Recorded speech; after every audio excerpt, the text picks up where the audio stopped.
What's up, everyone? Today we are talking about the power of daily movement and how Yani and I, but mostly myself, how I've used it to turn around from being addicted to drugs and alcohol with very little direction in my life in my 20s to being an exceptional mover and successful business owner in my 40s. Stick around.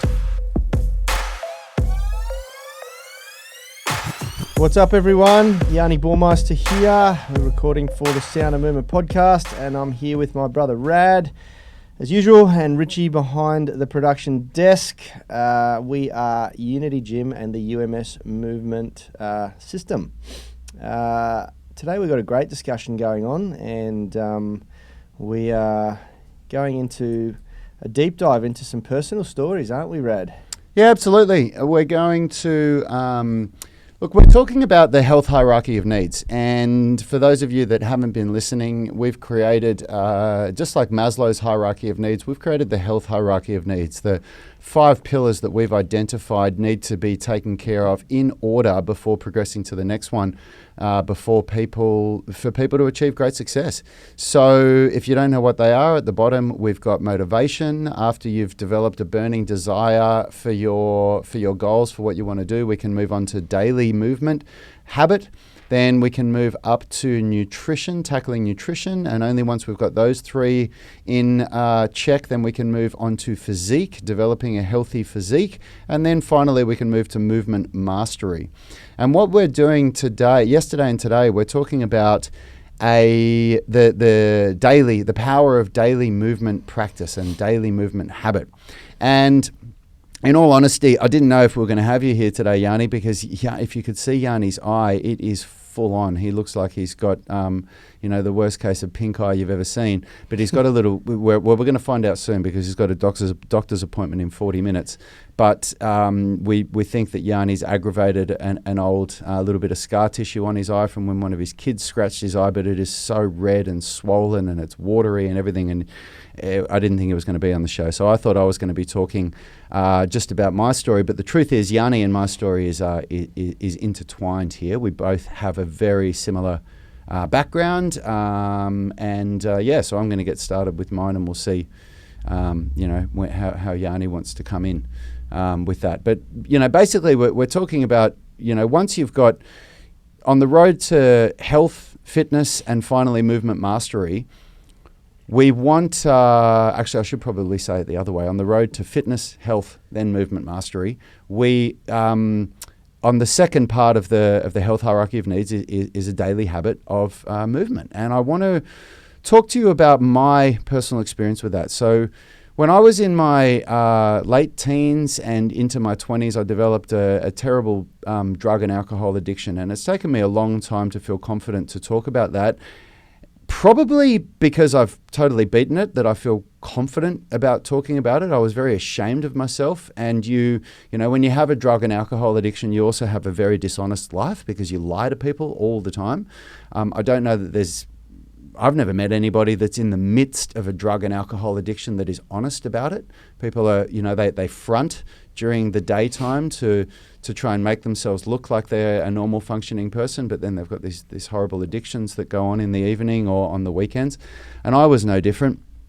And the only thing that I had an innate, I didn't know what I know now. I didn't know that what I was doing was had a lot of, has a lot of weight behind it. But I just had this feeling that if I wasn't practicing, back then it was Kung Fu, and, I started to learn calisthenics as well.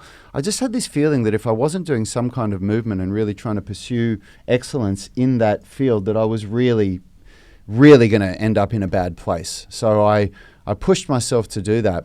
And the only way I was ever able to really get a hold on this thing and beat it and knock it out of the ballpark and turn it into something that seems like a distant memory now, was through replacing it with the healthy habit of movement, of daily movement. It was through, creating an obsession with movement, something that I could channel that, addictive nature into, that I was able to really turn my life around and turn myself into someone, that I'm proud of being now, rather than someone who I was really ashamed of. When I was at my worst. We should just, for those of you that are watching, I got Richard, I shared a picture with Richard when I was at my worst. Richard, do you want to bring this picture up on the screen? And we'll have a look. Now, we've got a little delay on the screen, so I can't tell if it's up yet or not, but I'll start talking about it. This picture was taken when I was in East Timor in 2009, and I joined the army in 2008 when I was 30. I was at my worst, but I did, probably get worse for the next year or so. I didn't change my habits straight away. And it's funny to look back on this picture. I would have been, can you make it a little bit bigger, Richie? Yeah, that's it. Nice. I would have been, if you look at my face, my face is a big telltale for me. If I look at the camera now so you can see me, I'm a lot slimmer in my face than I was then, and that's from inflammation. So I was suffering chronic inflammation in my body. As you can see how my face was all puffy. But I was really, really out of shape. I didn't have good muscle tone in my body, and I was definitely probably 5 or 8 kilos overweight. I would have been about minimum 15 or 16% body fat there. I was probably as heavy as I am now, but not in nearly as good shape. And I actually got worse than that. When I got back, I just don't have a picture of myself when I got worse. But because that was when I was over in East Timor and we couldn't drink alcohol or anything like that. But when I got back from East Timor, I started drinking heavily. And when I say drinking heavily, I mean I'd get home and drink, anywhere from 3 to 6 beers after work. And on the weekend, I'd go through a case of beer over a whole weekend. I was just in a place of my life where... Sounds like a saint in comparison to half of the country. yeah, probably, maybe, but that is an addiction. It was happening every day, it was terrible. It was a really bad place of my life that I was in, and I could see that I was heading to a really, really bad place. I was wise enough to foresee that if I didn't make a massive change, that I was going to end up in a really bad place. And what I want to talk about today is how movement and the habit of movement is what saved me. That is without a doubt what turned it around for me. And this is why it's where it is on the hierarchy of needs, because it's as we've said this a dozen times and we'll continue to say it, it's the lowest hanging fruit. It's the first big win that someone can achieve. And changing your destiny or your outcome is very much about accumulating small wins. Yeah. You can't try to make the huge win in one giant leap. It just never works. It never works out well for people. And so we got to look at ways of accumulating small wins. And the daily habit of exercise is by far and large the easiest one to get, especially early. Because there are all these little things that occur when you start to exercise regularly. You start to feel better, you build confidence, you start to think with clarity. There's all these little things that you don't really take into consideration when you think about exercising, but you notice 100% after you've started exercising. And they help to build momentum. Yeah. Well, you don't realize how much... it's like Steve, you were talking about this the other day, but it's like what Steve Jobs said in that Harvard graduation speech, where you can't connect the dots until you look back. But so I don't know if it was Harvard, but it was whatever it was. It was it's that famous speech of Steve Jobs that you can see on YouTube. If you Stanford, maybe it was, or whatever the hell it was. Who cares? If you Google it on YouTube, if you Google Steve Jobs, university speech, there's a part of it where he says, looking forward, you can't connect the dots, but when you look back, you can. And I couldn't see how I was going to turn everything around looking forward. I just couldn't. And when you're in the midst of a drug and alcohol, Stanford, yep, there you go. Look at that. Stanford. See?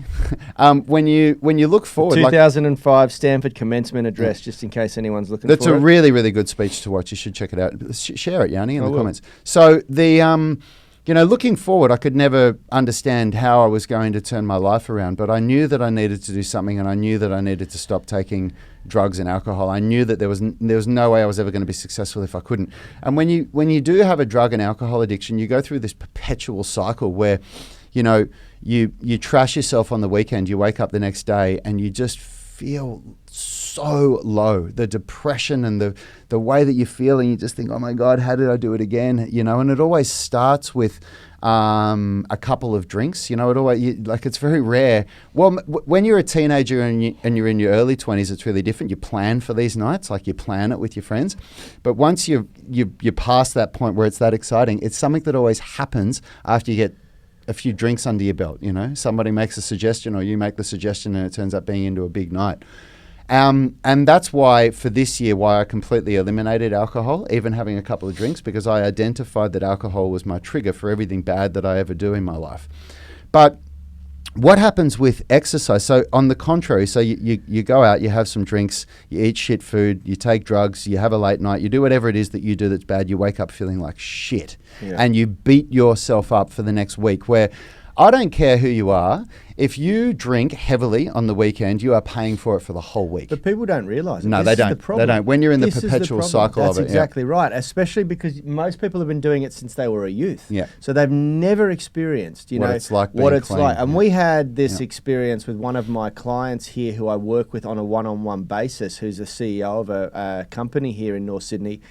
And he had never gone, he's in his 50s, and he'd never gone without alcohol. Yep. Since a youth, and I convinced him to start with Dry July, and he got a roll on, and he ended up going for 3 or 4 months without alcohol. And 6 months, I think. Yeah, maybe it was 6 months. Yeah.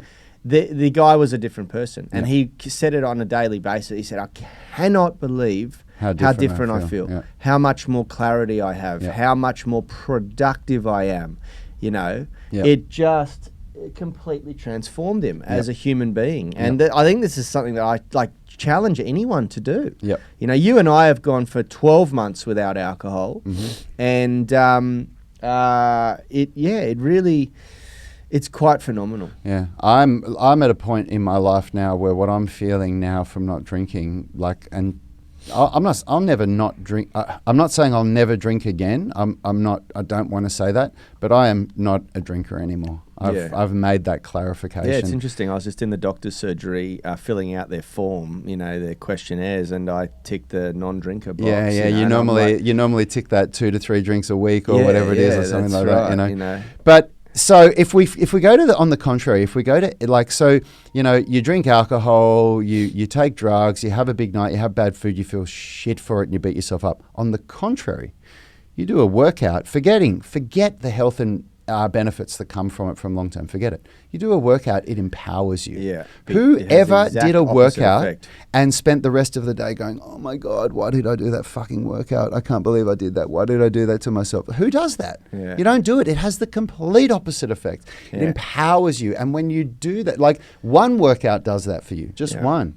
Man, when you get into the daily habit of exercise, it is unbelievable. And it gets to a point where what happens is you start putting yourself to bed based on the workout that you have to do tomorrow.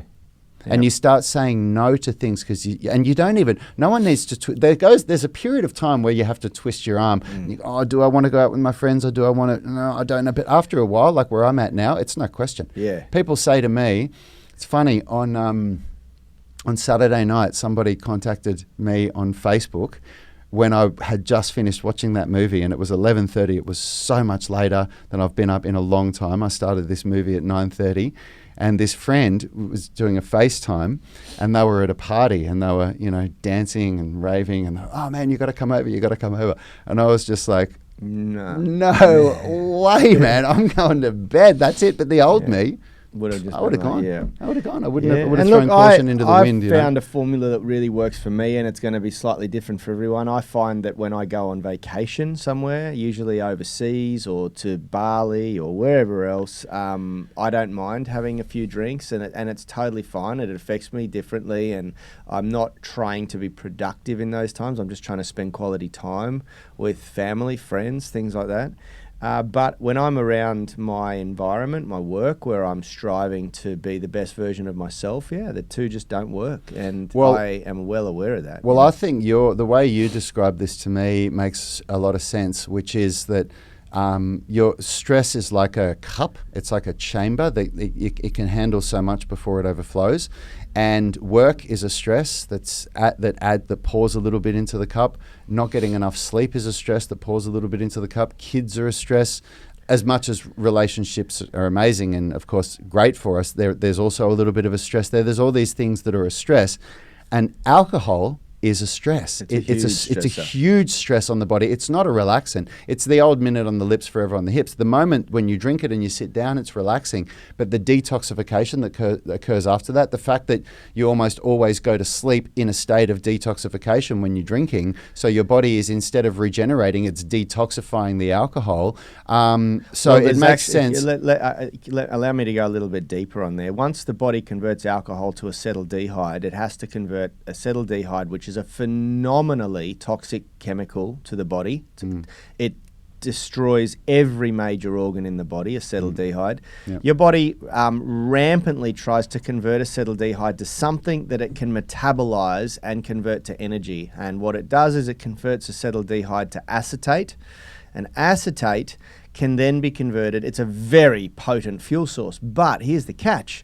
The body only produces enough enzymes in the liver to convert a very small amount of acetaldehyde to acetate at any one time. And they've worked out that the average sized person, it is roughly 2 standard drinks, which is why we become so heavily intoxicated after we have a few drinks, because the body just can no longer metabolize that alcohol. We've run out of the enzymes, the building blocks that are required to break it down and convert it in the liver and in the digestive system, and it takes days for our body to replenish that.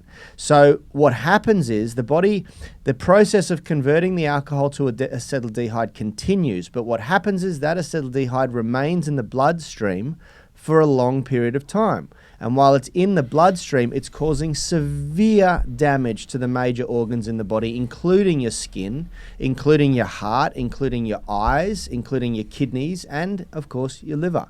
Yeah. So it's not just about, we're going into a state of detoxification and we're not really sleeping properly. We're also causing severe, catastrophic damage to the major parts of our body that don't actually heal. The liver is the only organ in the body that really regenerates itself over a lifetime. The rest don't. They accumulate damage until they fail. Yeah.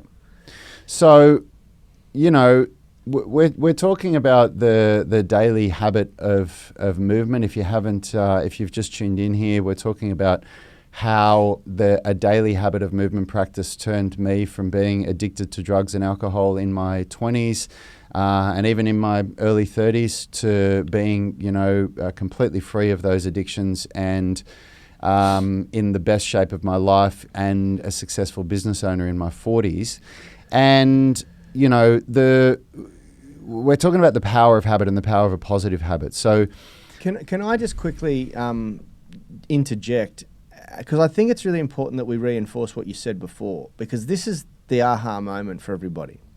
When you do something negative that's negatively producing a result in your life, whether that's to drink alcohol, take drugs, eat junk food, it's something that is moving you away from your goals. Something happens in the body, in your psychology, the hormones that are released that are intoxified by that thing, that drug. What you got to understand is most of these things hijack the dopamine receptors in the body, and so there is this physiological reaction that wants you to do more of that thing, that wants you to go further down that negative path, lead you further astray from really where you want to be, what's going to make you feel good about yourself. And that's really important to understand, because the complete opposite happens when you exercise. And this is the reason, this is the drum that we want to bang home today, that I think everyone needs to walk out of this session or this podcast recording with a full understanding of. Yep. When everyone can relate to the fact, you have a bad night, you have a bender, and you wake up the next day and you tend to eat crappy food. Because your body's chasing a dopamine hit that's going to come close to what you had last night. Because you feel so much worse than you did the day before when you started drinking, when you felt, relatively normal. Now you feel so much below that, and your body goes, give me something to feel better. Yeah. And that's why we will go for the junk food, the sugary, fatty, That's salty right. combinations. Logic would suggest... Or more alcohol. Yeah, logic would suggest that you, at that point, when you feel your lowest, would make a calculated decision to do something better for yourself.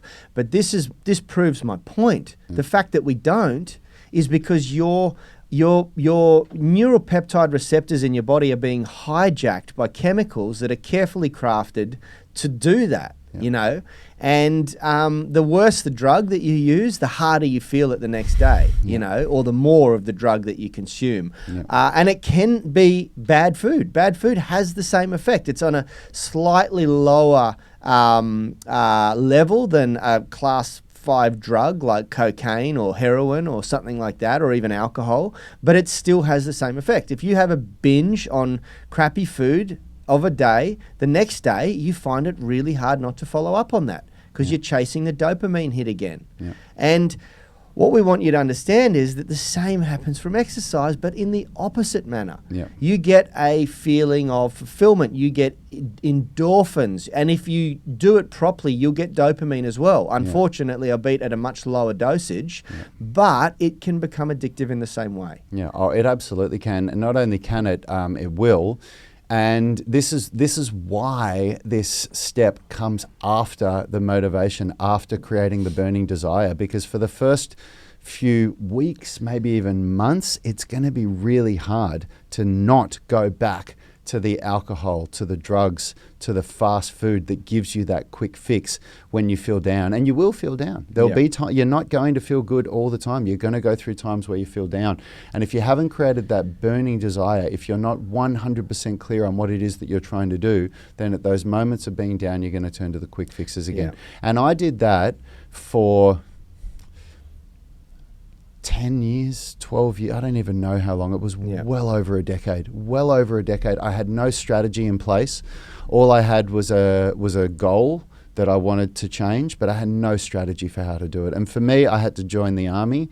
That was the only way that I could. The only thing that I knew is that I needed to develop a higher sense of discipline. A pattern disruptor. Yeah, a pattern disruptor, and a higher and a sense of discipline that I didn't have, but also a sense of value for what I had at my fingertips. And I knew that the army would give me that. I knew that the army would show me that what I had with freedom, with the ability to make my own choices and do what I wanted, would make me realize, wow, I need to make better choices. And it did. It did that for me. I don't know if I agree with the fact that you went into that thinking like that. I guarantee you I did, mate. You come out of it. I guarantee you I did. Yeah, really? Yeah, I guarantee you I went in thinking like that. Well, I remember I was by your side when we went through the whole process. But I didn't. I didn't tell everybody my reasons for going in. Fair enough. But I was very clear on that. Yeah. But you don't need to join the army, and I absolutely would not recommend anybody to join the army. It's a horrendous place and a horrendous experience.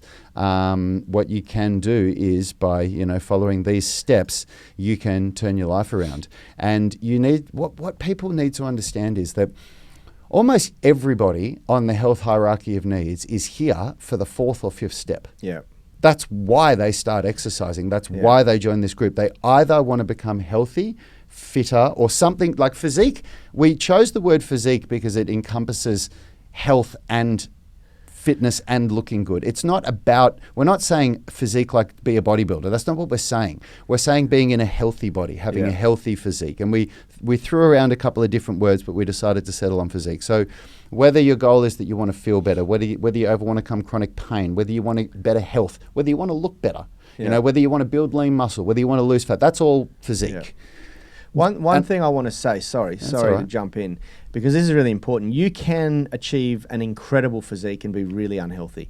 Most of the time in your mind, and this is why the motivation component is so important to get right first. What motivates you and drives you to a healthy physique, you really need to think about that. Because if it's superficial and if it's based on other people's desires, needs and wants, like how you want to look to someone else, you often end up with an amazing physique and really sick in the head. And I know a lot of people that have done that, myself included, where I looked arguably the best I've ever looked, but I punished my body to get there. I beat myself up. I was in a lot of pain and discomfort all the time because my motivation was wrong. It was about how I looked to other people. I didn't care about how I felt inside. And so I sacrificed how my body performed and felt with this like desire to make myself look good and peacock to other people. And there's a lot of people out there who achieve a desirable physique for the same reasons. They're peacocking. They want to look good to other people, but they do it as a sacrifice to how they actually feel inside. And what tends to happen is they hit an inflection point or a breaking point where it all comes crumbling down. Yeah. And they're the people that you see one year and go, my God, you're a figure model or a bodybuilder, or you could be on the front of Men's Health, and then 2 or 3 years later they're fat as fuck. Yeah. They've fallen off the wagon big time because they either injure themselves really seriously and can't exercise anymore, they ignore that pain in the body, or they hit a point with their psychology and mental health that it all just implodes on them, And I've been there. I speak from experience. Yeah, I'm just going to say good morning to my wife. Good morning, sweetheart. I can see that you just tuned in. I hope you're on your way, coming to train with us very soon. Yeah, I saw Kalisha's just walked in the door. Yeah, Kalisha's here. Yeah. So are the kids here as well? Oh, I don't know. Yeah, they were here. Yeah. So come on up, baby. Look, that's why we say health should be measured by the way you move and feel, not just by the way you look. Yeah. And and it's also why we put motivation at the very front, because we want you to establish a healthy burning desire, a burning desire that's about you. It's not about anyone else. It might be about you and your family. It might be about you and your tribe, but it's not about, okay, I have to look better than that person, or I have to look the same as that person, or this and that. And there's nothing wrong with standing on stage there, but I've spoken to some of the best bodybuilders in the world who say that they stopped because of the fact that they were doing it for the wrong reasons. Well, and these are people that have achieved Olympia stage status. Well, that's Ben Pekulski, who's a friend of ours, has said on this show. We asked him, we said, why did you stop professional bodybuilding? And he said, because I don't have the same insecurities that I had when I started. And he said, I worked for 15 years. I worked harder than anyone could. He said, that was the one thing I did better than everybody else. I outworked them in Gold's Gym down at Venice Beach. And but he said, once I got on stage for the Mr. Olympia, I was at the pinnacle of the bodybuilding industry. I felt empty. Yeah, I didn't feel a sense of satisfaction. I felt, of course, I felt a bit of a sense of satisfaction, but it went very, very quick. And then I felt a sense of emptiness. Yeah. So if you can get to that level, with like the ultimate level of physique, and feel empty, it's probably not the best thing to be chasing. But that's not what we're talking about today. What we're talking about today is because we got to bring this in for a landing, is the power of a daily movement habit. Now, I want to bring it back to what Yanni and I have gone through and what the topic of this show is, which is I would bet that a lot of our listeners can relate to having a drug and alcohol addiction. And you've got to understand what an addiction means. A lot of people are in real denial that they've got an addiction. An addiction is something that you can't go without. It doesn't need to be a daily thing. It just means it's something that you can't go without. So if you have a group of friends that you go and hang out with them, and you can't spend time with that group of friends without drinking and potentially taking drugs, you're addicted. Yeah. Even if that happens once a week or once every 2 weeks, that's an addiction. Yeah. And even if it happens once a month. Yeah, and if you want to prove us wrong, prove it to yourself. Yeah. Go out 3 times in a row with that same group of friends whilst they get on drugs and alcohol, and don't do it. Yeah. See how you feel. See if you can do it. And if you're wanting to get to that physique or movement mastery, if you want to get to that upper level, and you've ticked the box of motivation, but you're still struggling with all these other things in your life, I guarantee you the thing that's going to have the biggest roll-on effect is a daily movement practice. It will roll on to everything else. You should tackle that before you try to get rid of alcohol. You should tackle it before you try to completely, dramatically change your nutrition habits. The thing is, everything we talked about hormonally that's beneficial to the exercise, or a detriment when you take drugs or eat heavily processed engineered food, You don't get any of this when you eat healthy food. Unfortunately, that's part of the reason why we want you to eat really whole, natural foods. It doesn't hijack your dopamine receptors. It's the heavily crafted, engineered combination of sugar, salt, and fat that do that in food. And so when you remove that, when you don't eat processed foods, you don't get any of that. So you don't get the benefit. But the problem with that is you don't get the really good feeling, the endorphin release after you do a good workout. You don't get that when you have a healthy meal. Yep. So unfortunately, you just don't get the same momentum when you start eating really healthy. Mm-hmm. Yeah. So listen, we're going to we're going to Yanni's got to get off to a doctor's appointment for his eye now. But yeah, look, the whole purpose of today's show was to share my story and share with you guys how I literally used the daily habit of movement to be the stepping stone, the building block, the foundation that built the rest of my ideal life around me. I never would have met my phenomenal wife who's on the show now if I didn't do this, if I didn't use this to create my body, my life, who I am, that wasn't somebody that was, ruled by these addictions and in that horrendous state. Richie, can you bring up that picture again for those people that just joined in this horrendous state of health that you can see here? The funny thing is that you might think it looks horrendous, but most people watching this, and correct me if I'm wrong, guys, will not agree with you. Yeah, they might not. They might not. But honestly, compared to what I'm like now, be careful. Yeah, this is bad health. Yeah, this is not a healthy He knows person. that he was in a bad state of health, but when you look at that picture, a lot of you are going to think that doesn't look that bad. But do you know what you've got to understand about that? That picture was me. That's when I wasn't drinking alcohol because I was in East Timor and I was exercising ferociously daily. Yeah.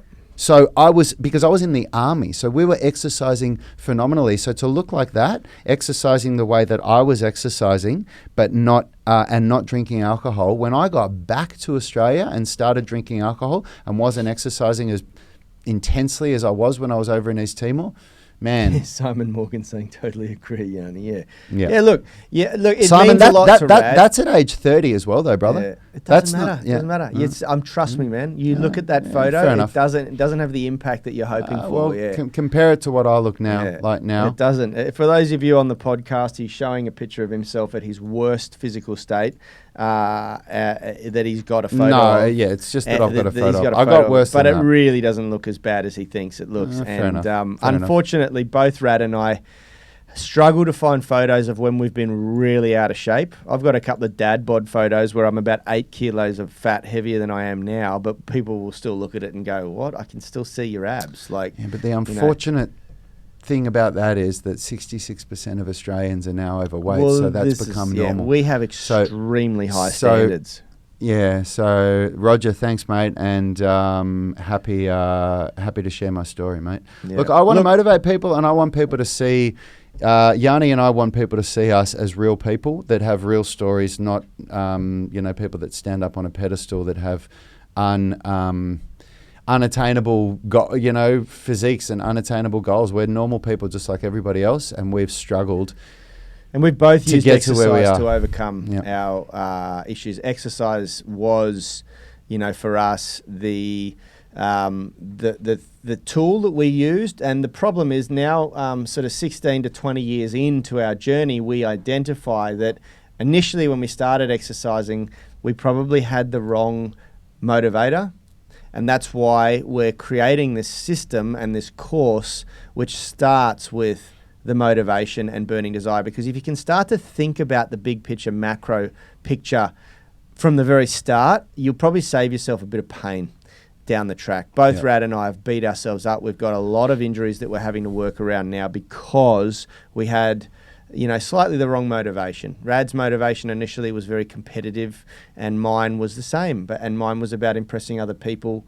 Rad's not so much, maybe, but either way, we trained in a manner that was sacrificial to our performance at times. You know, You're going to miss your doctor's yeah, appointment. I got to mate. go. You gotta Let's wrap it up. Thanks everyone for tuning in. We'll see you tomorrow for another kick-ass at-home workout at 7 a.m. Sydney time. And we're going live tomorrow to the UMS online coaching group. Online coaching group. And then That's on right. Thursday to the gym. So tribe. we will see you again on this show on Friday for Physio Friday. See you later, Good work, everyone.